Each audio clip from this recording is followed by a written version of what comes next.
Bien, bueno, un gusto verlos virtualmente. Espero que hayan tenido un buen break de las vacaciones del 18, que lo hayan pasado bien y hayan vuelto recargados.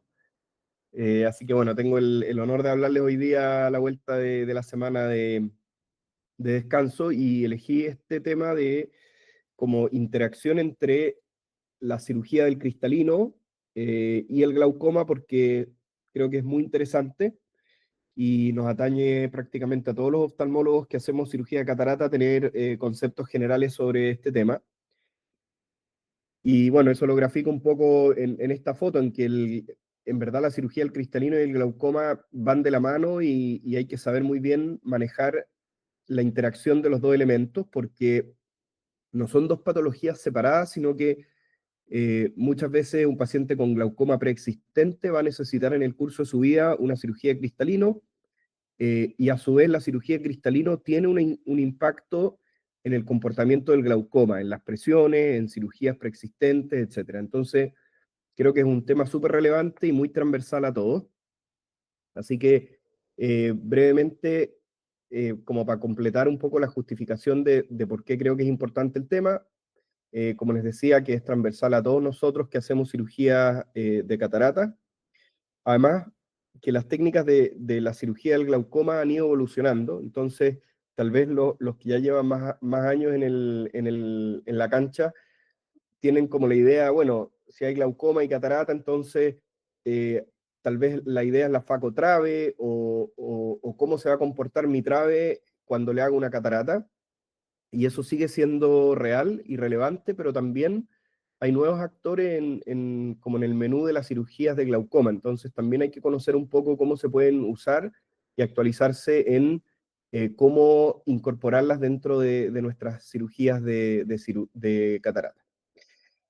Cada vez, ahí hay un error con Z, hay más lentes intraoculares y se hacen más frecuente el uso de los lentes premium, y esto obviamente también es importante manejarlo bien y cómo elegir o qué precauciones tener en elegir estos nuevos lentes en pacientes que pueden tener glaucoma, y que también los pacientes son más exigentes, o sea, demandan hoy en día que su cirugía de catarata sea perfecta, que ojalá les podamos casi garantizar quedar sin anteojo, y tienen mucha información también por las redes sociales, por materiales que hay fácilmente, que se pueden encontrar fácilmente en Internet. Entonces hay que estar bien a la altura con este tema para satisfacer todas esas exigencias.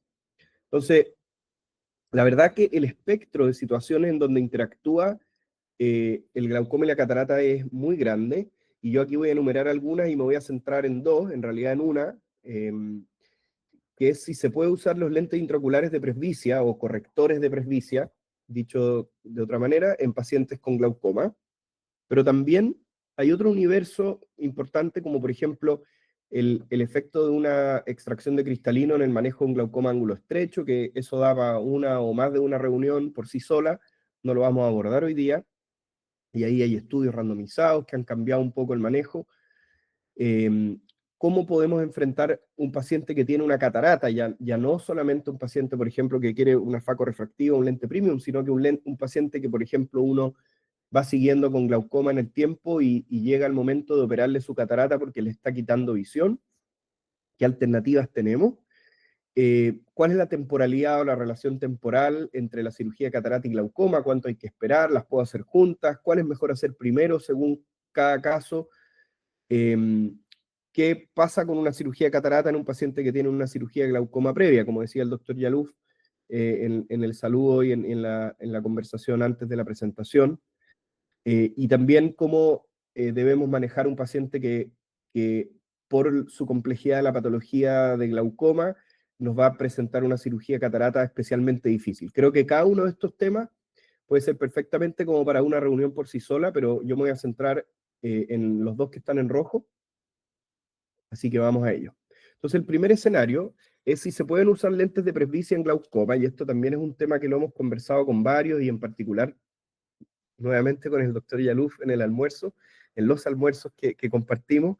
Así que les voy a mostrar un poco los estudios, la evidencia y un poco el escenario a futuro que se nos va a venir con este tema.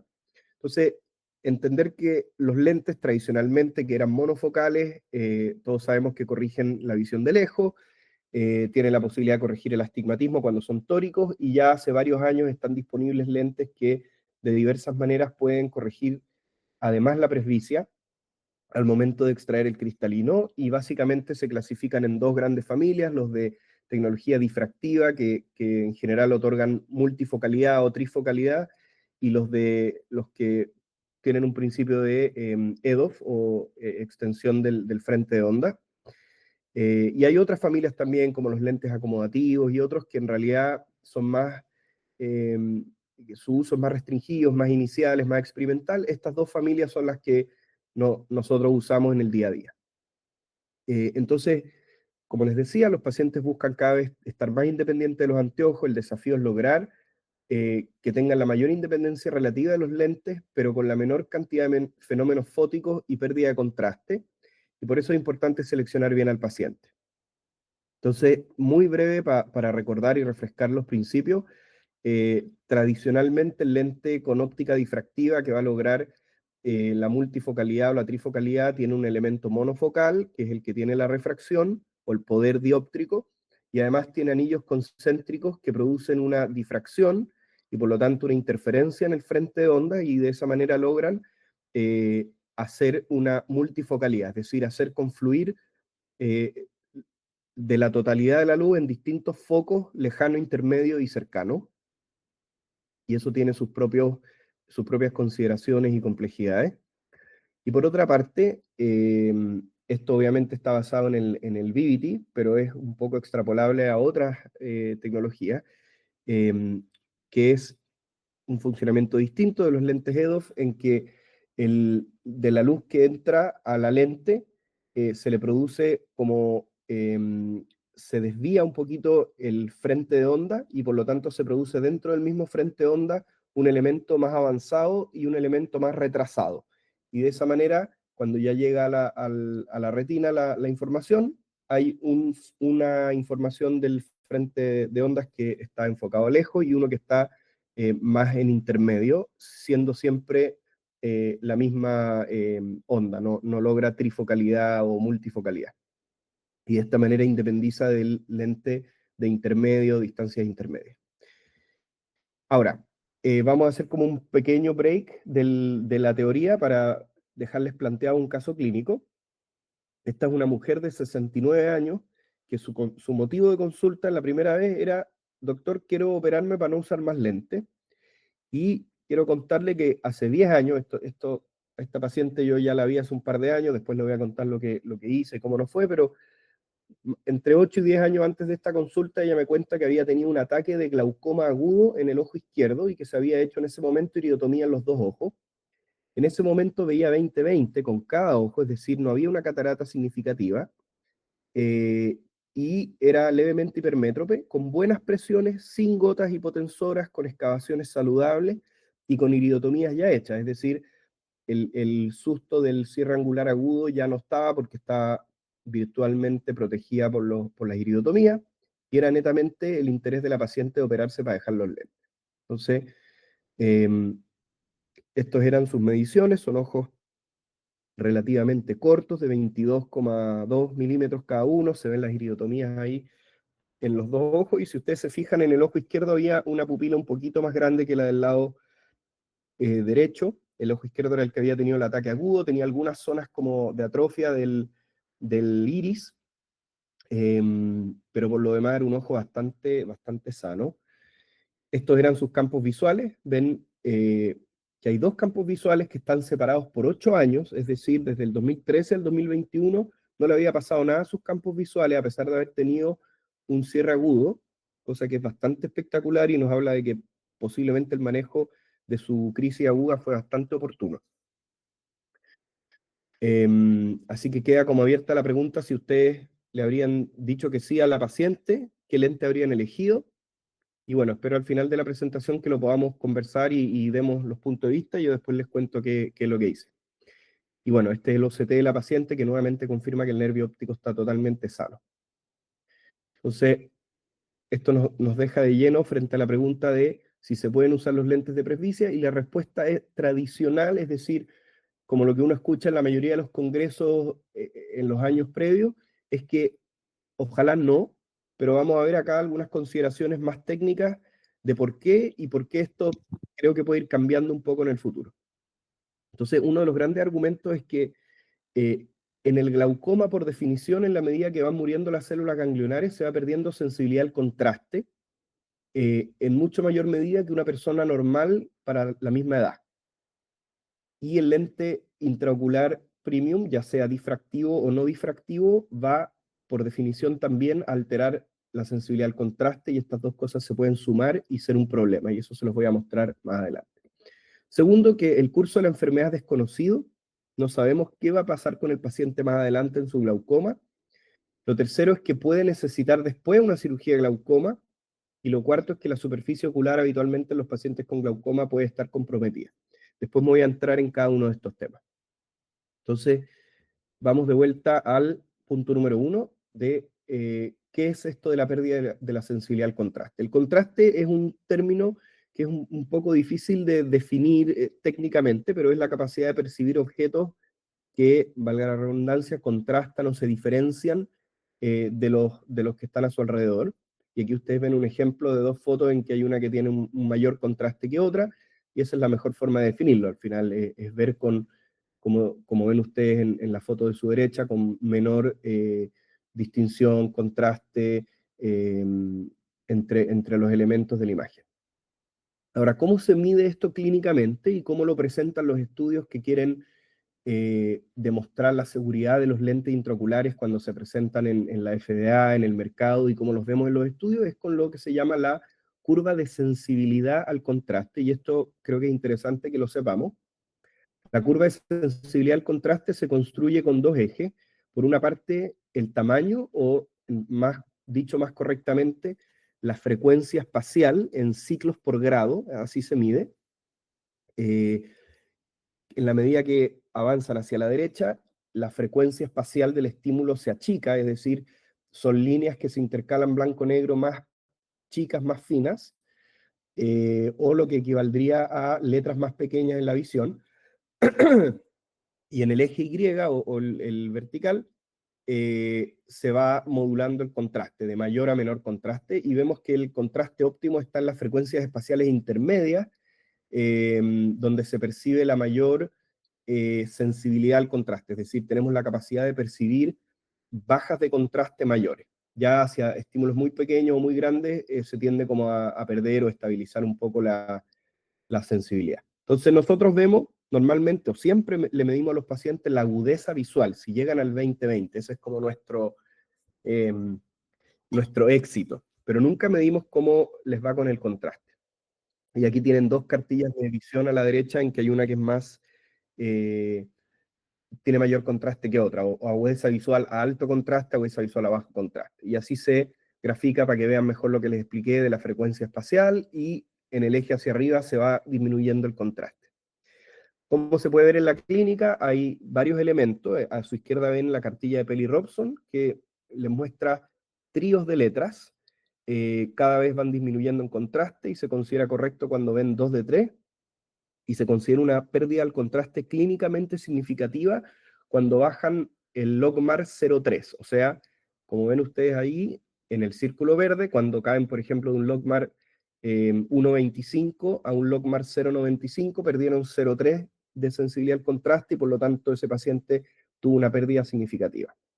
Y a su lado derecho, el Vector Vision es una cartilla de visión de contraste que la usan como todos estos laboratorios de lentes intraoculares para ver cómo se portan sus lentes nuevos y poder demostrarles frente a la FDA que son seguros. Ahí ustedes ven en intermedio, en B y C, distintas frecuencias espaciales, y en la medida que van corriendo el número a la derecha, van cambiando los contrastes, y se le pregunta al paciente que distinga cuál es el que tiene la grilla, o sea, que pueda distinguir contraste, y a lo más, la distinción más fina que logra es la sensibilidad al contraste del paciente, y las dos ampolletas de los lados son una forma de producirle glare. Es como que venga un auto de frente con luz y le piden a uno que vea el contraste con glare y sin glare, y eso es lo que pide la FDA para poder decir que mi lente es bueno, es seguro, que no me quita contraste, etc. Entonces esto me parece interesante al menos conocerlo, aunque no lo apliquemos en la clínica. ¿Qué pasa con los pacientes del glaucoma en relación al contraste? Es que por definición y en relación a la severidad de su glaucoma van perdiendo sensibilidad al contraste, y ustedes ven ahí cómo la curva en color azul es la que tiene mayor sensibilidad, y por lo tanto un paciente normal puede distinguir letras muy poco contrastadas, y en la medida en que el glaucoma se va haciendo más severo por etapa, van siendo menos capaces de distinguir el contraste, o tienen peor sensibilidad al contraste. ¿Y qué pasa con los lentes? Estos son como las curvas de sensibilidad al contraste del Panoptix Light Q, que ya sabemos que no es lo último. Y ustedes ven, comparado a un monofocal, son similares, pero el Panoptix es un poco peor, sobre todo a la derecha, cuando sí hay glare. Es decir, imagínense un paciente que le vamos a quitar un poquito de sensibilidad al contraste por un lente, y que además ya tiene una pérdida por un glaucoma más o menos moderado. Obviamente eso es complejo para el paciente. Y esta es binocular. Este es del Vivity y es monocular. Perdón, esta es binocular, la que viene es monocular. Y ustedes también ven cómo el Vivity es un poco peor comparado al lente monofocal. No alcanza a llegar a la pérdida de 0,3 logmark, que es la que es clínicamente significativa, pero sí hay una pérdida. Y cuando bueno, se fue la que era la monocular, pero en el fondo en la monocular sí se llegaba a la pérdida clínicamente significativa de contraste con el Vivity, lo que uno creería que el Panoptix o un trifocal sería más castigador. En realidad el Vivity tenía un poquito peor performance en términos de pérdida de contraste.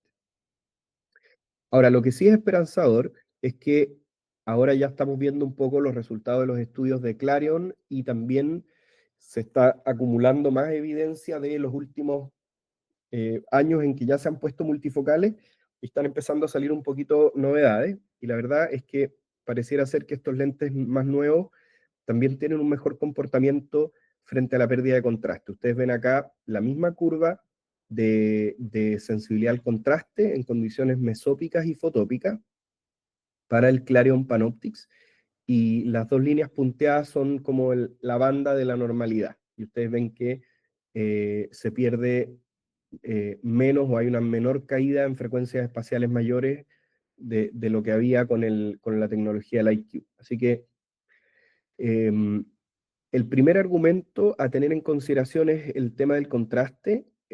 No es una contraindicación absoluta, pero hay que tenerlo en cuenta que a mayor severidad probablemente le va a pegar más la pérdida de contraste al paciente, y que hay que esperar nuevos estudios con respecto a los mejores y nuevos lentes que van a combinar distintas tecnologías y mejores materiales, y la evidencia que pueda salir de pacientes ya operados con glaucoma, más allá de la curva técnica de la sensibilidad al contraste, sino cómo es su calidad de vida, cómo ven, cómo agradecen la independencia de los lentes en relación a las otras condiciones que ya tenían de antes, etc.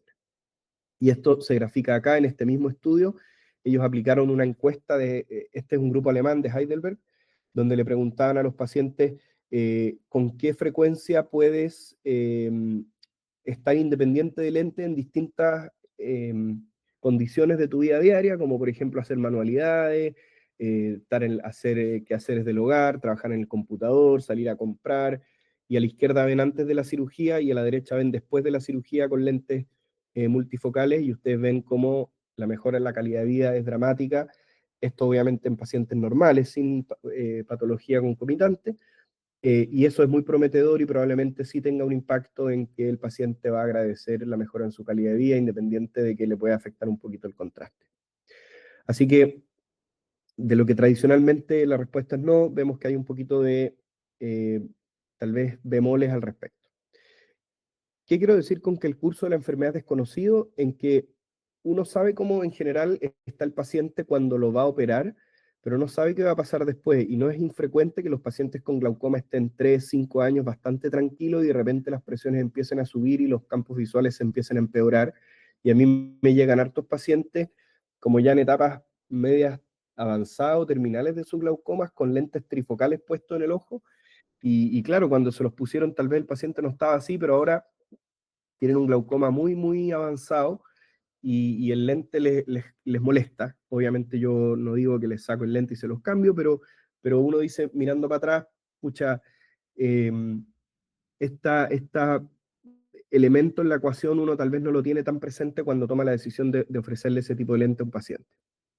Y aquí vemos cómo uno puede hacer un seguimiento con OCT del grosor de la capa de fibras nerviosas retinal, y de esa manera tener una idea si este nervio está estable, si se ha comportado bien en el tiempo o si está perdiendo fibras nerviosas. Y aquí vemos un paciente, pucha, ideal, casi que de estudio clínico randomizado que se hace sagradamente cada 4 a 6 meses un campo, un OCT, y tenemos una súper buena información. Rara vez vemos pacientes así en la consulta, pero lo ideal es que si ustedes van a eh, ofrecerle a un paciente un lente premium, que al menos sepan que su glaucoma se porta bien. No creo que sea razonable ponerle a nadie un trifocal en un paciente que está progresando de otra enfermedad. Y lo mismo acá con el campo visual, vemos que hay, este es un ejemplo de internet, con harto seguimiento, donde vemos que un paciente en el curso de algunos años ya presenta un defecto al campo visual que antes no tenía. Este es otro ejemplo, que después también vamos a conversar de qué harían o qué se hizo. Una mujer de 71 años que está en control. Este es otro escenario, ya no es un paciente que viene, hola doctor, me quiero operar, sino que ya tenía un glaucoma que estaba en seguimiento y usaba 3 drogas, latanoprost, más brinzolamida y timolol. Tenía cataratas NO2, con lo que lograba huesas visuales 0,7 y presiones razonablemente bien controladas, con excavaciones de 0,8 y 0,6. Y ahí ustedes ven los campos visuales, en ambos ojos tiene defectos campimétricos típicos de glaucoma que afectan, eh, digamos, escalón nasal y la zona arqueada. ¿Qué pasó acá? Ya, eso. Entonces, también les dejo planteado qué harían en un paciente como ese. Después, el tercer punto a considerar es que este paciente puede necesitar después cirugía de glaucoma. Entonces, imagínense ustedes un paciente que le pusieron un super lente refractivamente impecable, refracción post-op 0,0, agudeza visual 20/20, y como tenían glaucoma, pasan 5, 7, 8 años y, bueno, necesitan una cirugía filtrante, una trave, un tubo, obviamente. Eh, el astigmatismo y otros factores del ojo van a cambiar y por lo tanto un paciente se podría haber afectado negativamente por haber tenido puesto un multifocal adentro del ojo. Así que tengan en cuenta que el paciente a veces puede necesitar cirugía después. Y lo tercero es que los pacientes con glaucoma, sobre todo los que ya están usando gota, eh, tienen muchas veces la superficie ocular comprometida, ojo seco, queratopatía puntata, blefaritis, toxicidad inducida por medicamentos y los preservantes de largo uso. Así que eso también, como sabemos y como Andrés nos ha contado en diversas oportunidades, la superficie ocular es un factor importante en la toma de decisión del tipo de lente y de la idoneidad del paciente para un lente premium. Así que ténganlo en consideración.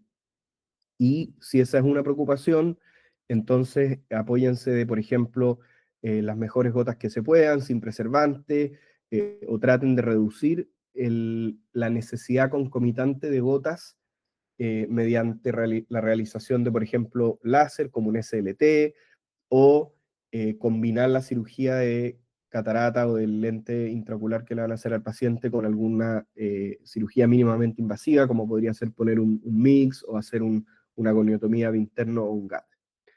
Eso va a disminuir la necesidad de gotas y probablemente va a ayudar en tener una mejor superficie ocular para que el lente, que es más sensible, funcione mejor en el largo plazo. Así que, como redondeando un poco el tema de si se puede usar un lente premium, la respuesta es que no están absolutamente contraindicados, pero sí hay que seleccionar bien al paciente. Ojalá glaucomas que sean tempranos a moderados, con un paciente motivado a dejar los lentes y que sepa cuáles pueden ser las implicancias futuras. Ojalá que tengamos algún grado de certeza de que el paciente está más o menos estable para no poner un lente que después se puede ver comprometido en una situación de inestabilidad de su glaucoma, y prestar la mayor atención posible a la superficie ocular. Y además decirles que probablemente el tiempo y los nuevos lentes entreguen una evidencia más definitiva de su indicación en que nos podamos sentir más seguros en indicarle este tipo de lente a estos pacientes. Y ahora, enfocándome un poco en la segunda pregunta, que esto ya es mucho más corto para que tengamos estos 10 minutos que quedan para conversar, es, bueno, ¿qué pasa si ya el paciente tiene realmente una catarata, que es más como el segundo ejemplo que les dije, y además tiene glaucoma? ¿Qué hacer? Entonces, por ejemplo, ¿es mejor operarle su glaucoma antes para frenar su progresión y controlar la presión y después operar la catarata? ¿O las hago juntas? Y si las hago juntas, bueno, ¿qué hago? ¿Una faco trave? ¿O le puedo ofrecer un mix? O de plano digo, bueno, sacar el cristalino per se me va a ayudar a que vea mejor, va a bajar un poco la presión y después se puede hacer la cirugía de glaucoma. La respuesta a eso, la verdad que no se las voy a dar completa en la reunión porque es de nuevo una reunión entera de nuevo, pero va a depender un poco de la severidad del glaucoma, la velocidad de progresión y el control de la presión intraocular que tenga el paciente al momento de verse enfrentado a decidir si operarlo de una a la otra o en qué orden.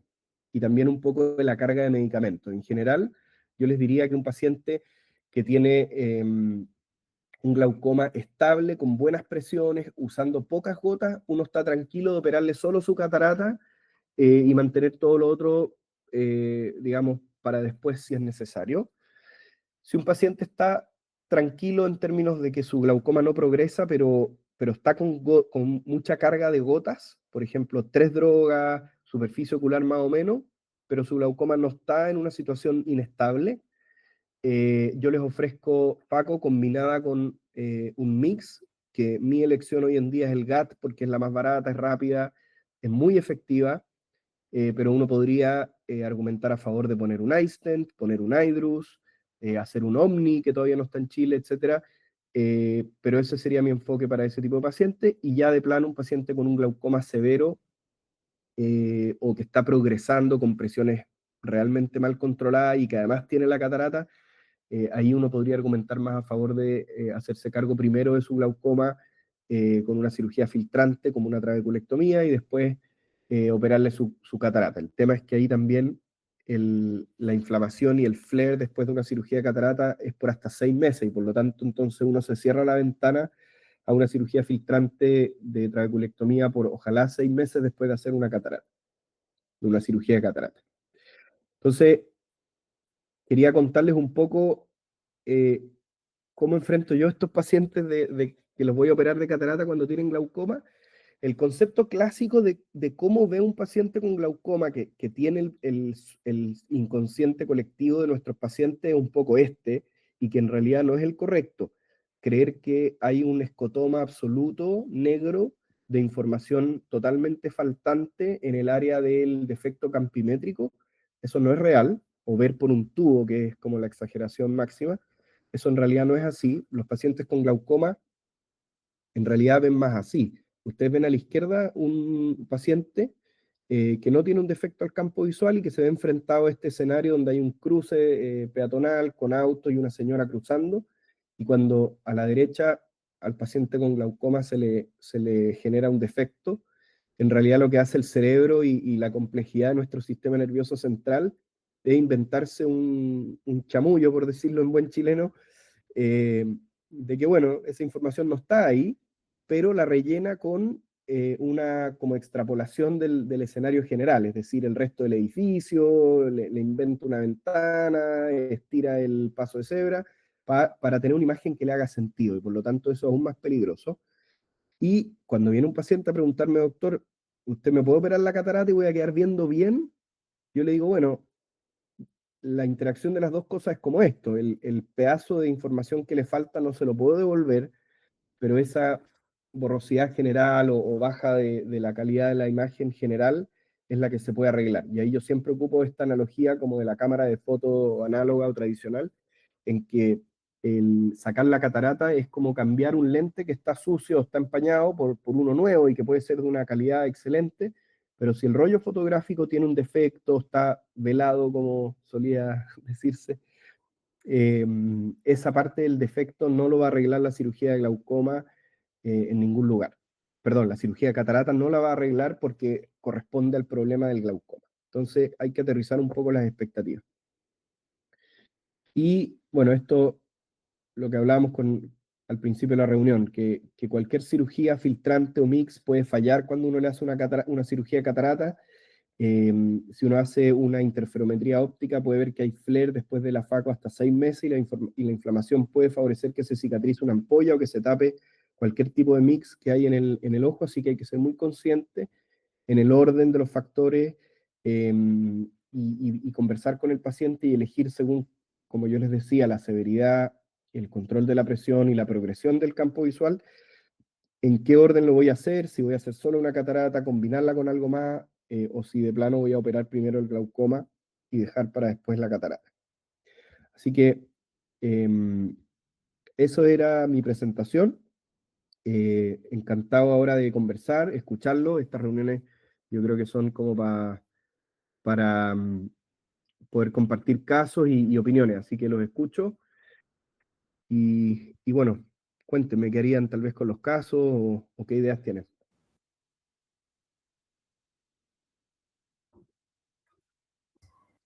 Sí, bueno, Alan, primero felicitarte por la reunión. Creo que fue excelente. O sea, uno podía seguir en la línea de la reunión muy clara, muy ordenada la presentación. Yo, lo personal, aprendí muchísimo. Y claro, lo que tú nos contaste, estos enfoques, qué hacer primero, qué hacer después, qué tratar, es bien complejo. O sea, en el fondo uno trata de ordenarlo mentalmente, pero yo diría un par de cosas, primero del estudio, que es importante, o sea, sobre todo a los residentes, como estudiarlos bien siempre a todos los pacientes, bien examinado, un buen examen de la superficie ocular, una buena biomicroscopía, un buen fondo de ojo, de cualquier alteración que uno piense que sospeche glaucoma, estudiarlo como tal, o sea, ser bien coherente en ese sentido. Y ya más de lleno la parte terapéutica, claro, ahí es el tema de la sensibilidad al contraste, un temazo. Efectivamente, los EDOF, como tienen esta prolongación del foco, lo extienden, pierden más. Uno pensaría que tendrían a perder más sensibilidad porque está mucho más estirado el foco. En cambio, el otro al menos son 3 focos y uno de ellos cae directamente y podría tener mejor sensibilidad. También es bien dependiente del tema de la pupila, son bien pupilodependientes los EDOF en general. Es algo que quizás no estudiamos tanto y deberíamos pedir más pupilometría para estar un poco más seguro de esto, porque pierden mucha más sensibilidad al contraste, en la medida que la pupila también es mucho más grande, como tú mostraste en el ojo de los pacientes también. Nosotros tenemos el Perry Robson, no lo usamos tanto, así que es algo que podríamos intentar usar un poco más. Y otro examen que quizás nos podría aportar un poco respecto al contraste y a las aberraciones es este nuevo aberrómetro que vamos a tener a prueba en un par de semanas más, que es el iTrace, y que además trae en el nuevo módulo análisis de superficie ocular también. Lo vimos con el doctor García, vamos a hacer una demo en un par de semanas más, así que eso igual va a ser interesante para estudiar algunos de estos casos. Así que, no, súper interesante la reunión, Ana. Muchas gracias. Te doy la palabra, si hay más comentarios. Andrés, Luz. sí. Oye, bueno, yo me adhiero a las felicitaciones a Alan, que ha sido una presentación redonda, muy clara, muy precisa, muy bien conceptuada, y efectivamente todos aprendemos mucho con eso, ¿me encuentro? Así que los felicito por eso. Decir también de que una de las condiciones más productoras de pérdida de sensibilidad al contraste es la catarata también. O sea que hay que pensar de que uno de los síntomas cardinales de la catarata inicial es la pérdida de la sensibilidad al contraste, así que no hay que confundir una pérdida con otra, digamos, que es importante decirlo. Con respecto a este tema de la elección del lente, la verdad es que esto apunta a una serie no solo de glaucoma, yo tenía mucha razón, Alan, cuando se llegaron los temas que esbozó, digamos, merece una reunión en particular, porque son todos interesantísimos y todos dan para mucha conversación. Pero en términos de la elección del lente, hay que pensar que un gran conglomerado de pacientes que son sometidos a cirugía de catarata han sido también sometidos antes a cirugías de láser. Y eso aparentemente era una contraindicación absoluta durante un periodo muy largo y después se ha visto que efectivamente no es así. Y lo mismo pasa con el glaucoma. La contraindicación absoluta o la contraindicación, entre comillas, digamos, tiene mucho que discutirse. ¿Por qué?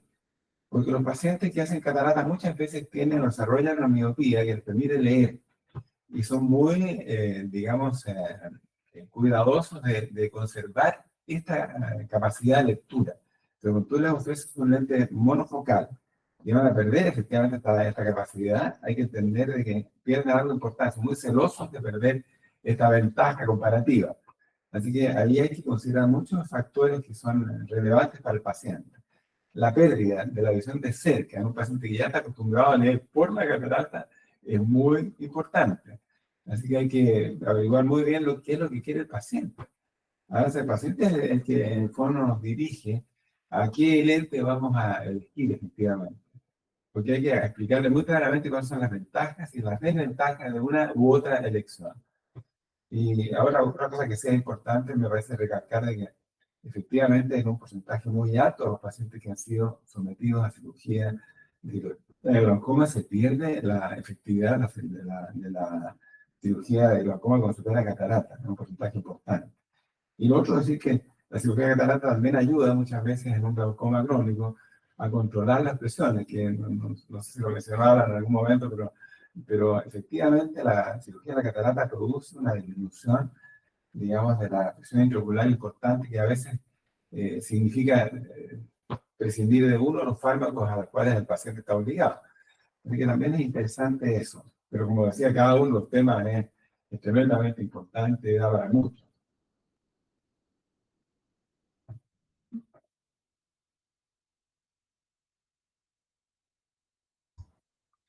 Sí, también pasa a veces que uno se pregunta, por ejemplo, facotrave, cosas así, o combinadas, que a veces uno junta un poco los riesgos de las dos cirugías. Entonces, claro, obviamente es distinto una catarata densa con un glaucoma avanzado, pero en los casos en que uno pudiera, digamos, algunos procedimientos, dividir los riesgos en dos procedimientos a veces suena bastante bien, obviamente dependiendo del procedimiento, si algo mucho menos invasivo, que de poco riesgo no, pero en muchos otros casos, si uno quiere como, lo mismo que decía el doctor Yaluf, tratar de preservar bien una trave o que no falle después de la cirugía de catarata, a veces dividirlo, digamos, y no, si es que tenemos el tiempo suficiente para poder hacerlo.